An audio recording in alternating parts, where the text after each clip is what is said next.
Hi, I am Dieanic. I have been casting since last year October actively. That's when I actively started casting and doing lots of different opportunities or open qualifiers and many other things. Before that, I played competitive Siege for 5 years, and I think that helps a lot because I am, and I would like to see myself as a color caster, which is more the analytical caster. I'm here at the University of Staffordshire, formerly known as Staffordshire University, and we've got some wonderful games for you today with wonderful casters, wonderful staff members, and of course a wonderful audience. Well, that's great. So we might be seeing. Make it worthwhile, please. The sacrifice again. A site that really players didn't fully value early on. Yeah. I do prefer to analyze because I've done it when I was an IGL. I had to analyze a lot. I have been watching my VODs back and was like, right, what did we do wrong? What can we improve? Was trying to be not just a player, but also help and analyze what's going on within my team. But I loved it, and that also plays into color casting because I have so much knowledge about the game. And honestly, I just want to talk about Siege and say what I know. And when it comes to play-by-play, the issue is more that I'm not 100% fluent in English.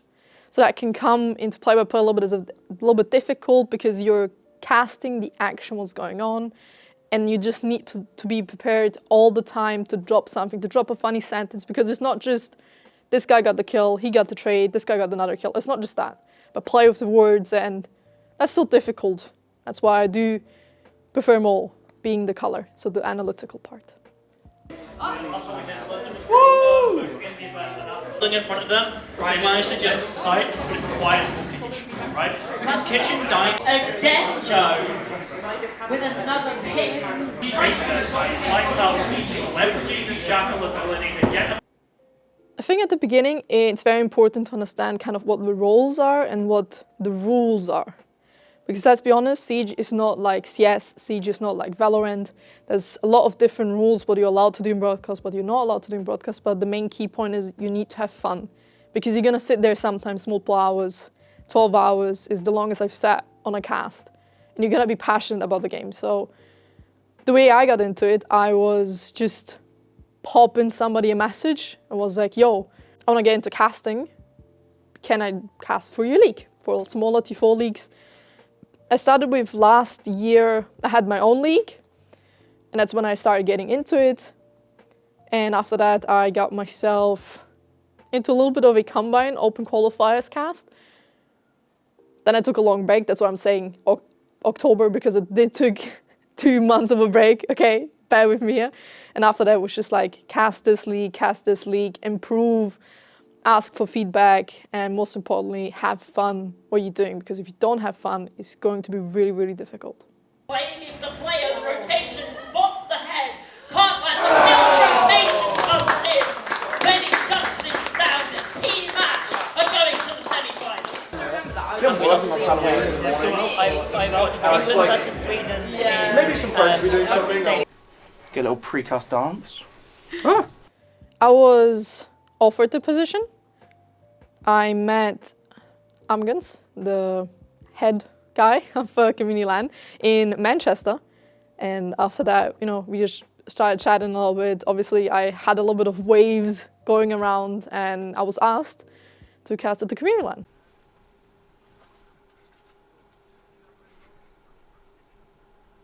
Fantastic work on the pronunciation there. I'm Golimolu, joined by Dieanic. I'm so excited to be here. No, I think that is more likely for an event like this, right? You want to have something where everyone on your team is going to feel comfortable, and I think you really lean into that when you're playing something like a clubhouse. We lost the Oregon, that got replaced by Leia, so that's another one that you're not really expecting to see. Devastated. We were talking before, and we're saying, what's the one thing we don't think we're going to see? It was the Leia, because who's going to bring it out? If we're being honest, it is like a living drone. So if you have Monty, you potentially don't even need to drone, but you just need to go in. I think this is hurting the attack and the defense at the same weight. Yeah, I like these army ban. I think it's an operator, it's just very frustrating, right? You can lock up a lot of the site. What I found most helpful is just look at 1 or 2 games before you go into a cast. especially like when it comes to Manchester Major, I didn't have nothing to look at. You know, I was just thrown in there in a show match, few rounds with barely anything to analyze, but it's just all the prep that I've done before that I kind of was able to see a few points. Now, when it comes to open qualifiers, for example, you look at the teams that have played last open qualifier, you can make assumptions, I found it most helpful to follow one specific team most of the time. Even if they don't win at the end of the day, but if you go into a cast and you spectate one team constantly, obviously the players are going to appreciate that quite a lot. And then you can just learn based off what the team does and take that for each round, because you're not changing teams, but rather you're keeping one information of one team and constantly adding to it, making your color, for example, stronger because you know what to talk about the one team, so you can focus on the other team and just pick off a few things from the old team, from other matches, what they've done, how that succeeded or not. And also for LANs, just prep a little bit. Understand that preparation is key to a point, because if you go in completely blind, you can make mistakes. So prepping, especially as an analyst, like color caster, analytical caster, is very important to me, because it just helps me also with the words I choose. Again, not completely fluent in English, but I can already prepare a few words I want to say, things I want to talk about. I guess a lot of prepping and a lot of giving yourself the time to understand the game and understand how a team thinks. But they spotted out the rotation behind, but a fantastic shot from Raz! The long-range Kaid takes down the buck as well! It's down to a 1 versus 1. They should each know the other's location. But looking to rotate away. 40 seconds on the clock. Diffuser cold in lockers behind him. The issue is we might have a drone. We could be using that to get information from the side of Team Deimos, from the last man standing. But here again, Kaid has a C4, has that long-range gun, and also has a few pings coming through, as we can see. So the bulletproofs definitely are hurting here, Team Deimos. But it is 20 seconds. And Diffuser's down. Let's try the little shield 360. Do that. Wrap around. Just pull for out the everybody, gun. Because there's no cam on him currently. He just did the 360. It didn't look too good. You're the character, Clash? No, you got to get in character. 10-7. He's become a completely demon on the defensive side, because he knows this is my map, this is my room, this is my space, and you're not taking it away from me. I would have expected that to carry over. MP7's a popular gun. Exactly. Oh, I was actually just about to point out Charlie J, because we're trying to swing in and just find a cheeky little kill. But unfortunately nobody's there. Beautiful Meep. The player who's been taken out the last 2 rounds as the first is now finding himself a kill. He's swinging on the corner, but it didn't matter. Wombat gets the kill on the Meep. Back down to a 3v3. He said, I'm just gonna swing it and wing it. All he has to do is wait for his teammate, and then he can just swing and get the kill. So beautiful play there, and now they move close to a match point. Managed to cast on main stage for the show match. How did you find it? Was it a good experience? Crazy. Is it something you want to go back to? Holy, every day I remember, and I'm gonna give you a little bit lore here about me. The day we were told, like the day we got the message that, because Ubisoft posted a thing about getting on a few upcoming talents, and to post your profile beneath it. At that time, I didn't have a show reel. A show reel is basically where you cut some clips together and show the best of you, what you've performed so far. I didn't have that, so I just posted my Wikipedia page.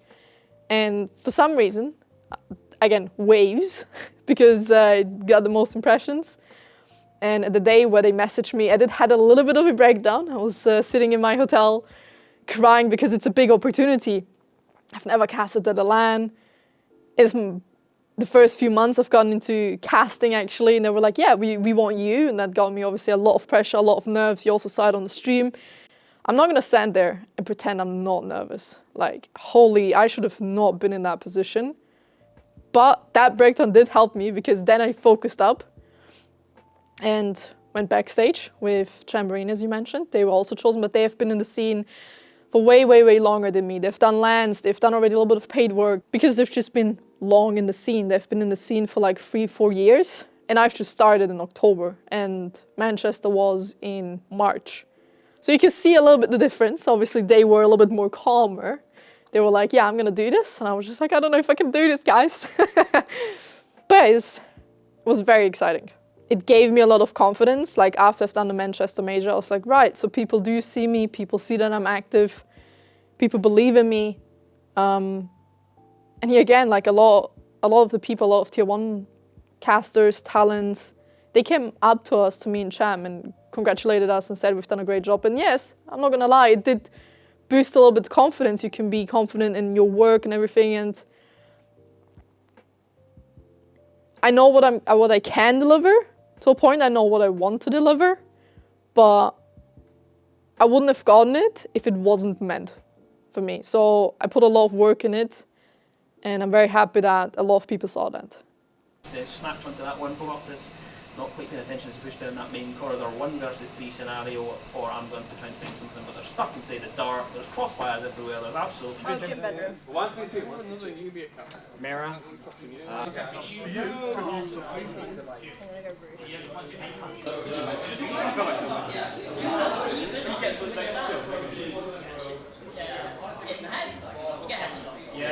I just want to show that females can also do it.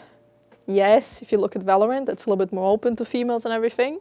But especially like in games like CS or Rainbow Six Siege, the female side is very small.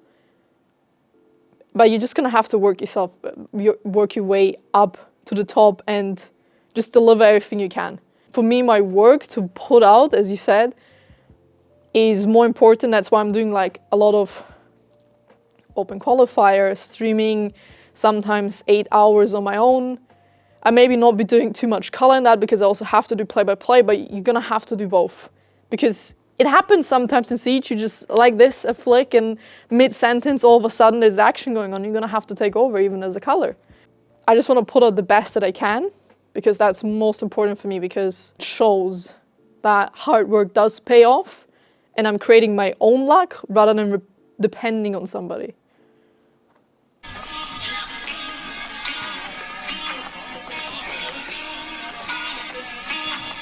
We've been watching them all day, we've been cooking inside the venue, they've been cooking inside the server, and I'm sure it's going to be a banger. Dieanic, how are you feeling being here today?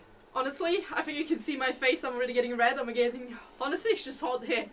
The way the teams have been playing has absolutely been stunning. There's so much competitive gameplay, there's so much closeness in the games. You would or you're on, like, everyone just please get behind the Scottish way. It's roll and sausage, not a bap. I'm getting it, but I think that's just because they've got an actual IGL in the form of Lumen. However, I'm not quite sure about demos. I've not watched as much, and just as I mentioned, the teams, we are ready. Very strong operator, giving a lot of information, giving also both teams the opportunity to just push in via sound. And also the Azami, especially on Skyscraper, can create so much cover, can create so many ways. They were a lot more passionate, they were a lot more trying around, switching around, giving themselves the space that they need and the creativity of changing operators, adapting to the enemy strat. And I'm hoping to see the same here on the defensive side, because that would mean that they can actually move up closer to Team Blitz. Something to work with, something to build off, a little bit of momentum, a little bit of something. You know, that was gunfights, that was raw gunfights that they won that one off of. Everybody won their ones and he finished off the round. And hey, something goes wrong, but the one key factor is what we saw there, 2 individual 1v1s. They're pushing in, not supporting each other from the side of Team Blitz, which eventually cost them the round. Also, on the early attacks, we saw they were struggling so much with that take, and this is why I meant the more time they can take off Team Blitz on the attacking side, the harder it's going to be to do and execute, because let's be honest, T and Karaoke in the last 10 seconds to take it is nearly impossible. He has the power. He's going to swing in, he's going to get the kills, and the pre-fire at the end, he did get refrag. But let's be honest, a 1-3 trade, you don't want to have that. You want to have a 1-1 trade if possible, but the 1-3, that was already run over, and Charlie then getting a double kill, basically 2 men. All it took from the side of Team Deimos on the defensive round to secure that run. And so far, 3-5. We're getting closer to that 5-5. Yep. Full completion. Completed all 3 of the main bomb sites. Guys, we're going to a barbecue. We don't need to be here. We're just like, you know, we'll go down there. We'll go down there for the crack, see what they've got up their sleeve for this one. I'm quite interested in it. You know, 3 rounds in a row, they're field attacker side. It's just difficult because it was our hard breach. We may have can openers from the B-Man Grim. Let's be honest, they cannot do the same thing as an ace charge.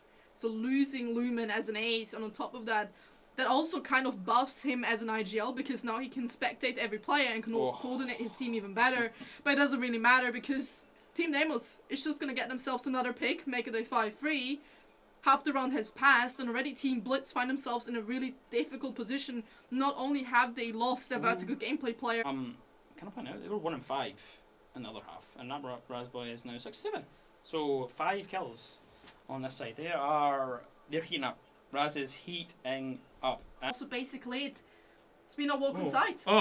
Lumen's just in. Lumen just hops in the window, goes all the way through. They do eventually dislodge Levy, and it's that position there. They're going for the defuse here. Lumen's going to try and get it down. It's actually a one. No, what's going on here? Ting Ho will find one. Lumen at least gets the defuse down. It's 2 versus 2. 3 HP for Lumen in this scenario. Pair will find DFG at the same time. Lumen with another. It's a double for them on the round. 1v1. Ting Ho versus that boy Raz, who's been absolutely stellar this second half. But where is it? Where is the other player? Ting Ho! Team Blitz! They take it! Lumen and his IGL leads them to victory! They are the brightest team here! Their namesake! They flash us out of the competition and they win it out. Community LAN number 2 goes to Team Blitz.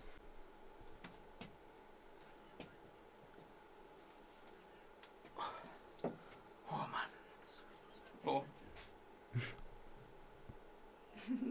I really thought it's my best. I think my best start. I think I would have enjoyed it definitely a lot more if I would have not been sick. You already mentioned it. I have been sick for the entirety of the day. I developed a little bit of an English fever yesterday. Oh, hi. Hello. Chamarine, they've casted with me, also a major caster. They've casted with me the showmatch, you know, just flexing a little bit for you. Also my best friend. So, a little bit disappointed it wasn't an overtime. Not gonna lie with you, it looked very promising. 5-6. I mean 5 from a 1-5 to 5-5, and then eventually Team Blitz took over. But you can't just have everything. But honestly, I think the event went really, really great. We've seen a lot of competitive play. We've seen a lot of cheeky kills. We've seen a lot of frags and MVP just like killed, like especially from that Raspboy. If anybody's watching it back, holy on Skyscraper. Definitely a lot of an impact and lovely people. Honestly, I'm just absolutely happy about the event. I mean, you can see maybe I'm getting a little bit red. Maybe I screamed a little bit. My voice is also going down a little bit, but I had a great, great, great time.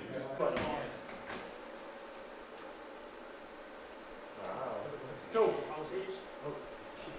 Lovely stuff. Thank you very much.